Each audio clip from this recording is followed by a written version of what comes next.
Pasintabi po sa mga naghahapunan, idinadaing ng ilang residente sa Valenzuela ang gabundok na basura sa mga kalsada na hindi pa rin nahahakot.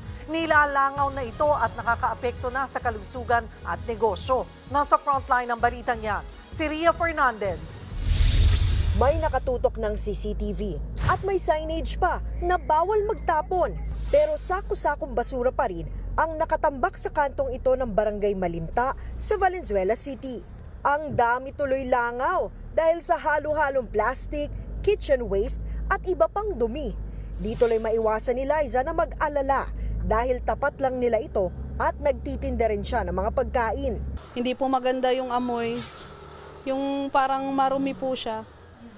Tapos nakakaano po sa kapaligiran kasi ang dami pong kalat kahit ang dami nang nagwawalis. Ayon sa LGU, hindi naman naantala ang paghahakot ng basura. Pero sadyang nadagdagan daw ng 30% ang 400 tonelada ng kalat kada araw dahil sa holiday season.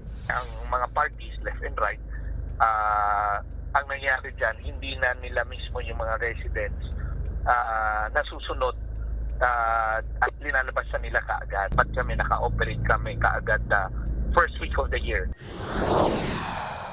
Sa Malabon, di na kinaya ng hauler ng isang hakutan ng mga basura, kaya may mga naiwan pa. Sa Maynila naman, umaaksyon na raw ang bago nilang garbage collector. Pero paglilinaw ng alkalde, hindi totoong may utang silang higit kalahating milyon sa dating kontraktor. Kailangan daw na may pangahawakan silang accomplishment report. Dapat po lahat ng dokumento na kinakailangan na manggagaling sa kanila bago po maproseso yung kanilang papeles para po sa pagbabayad.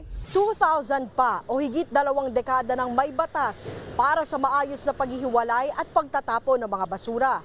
Pero kita nyo naman, hanggang ngayon, marami pa ring matitigas ang ulo. Kaya isinusulong ngayong Zero Waste Month ng mga environment advocate ang paghihiwalay sa mga nabubulok, hindi nabubulok at pwede pang ikalakal.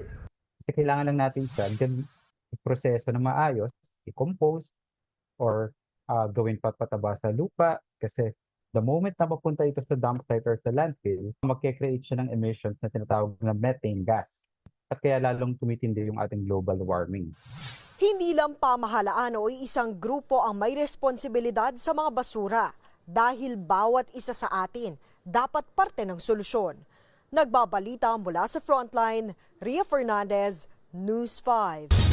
Mga kapatid, Cheryl Cosim po, huwag maging huli at maging una sa lahat sa balitaan. Para sa tuloy-tuloy na talakayang sa Frontline, mag-follow at mag-subscribe sa social media pages ng News 5.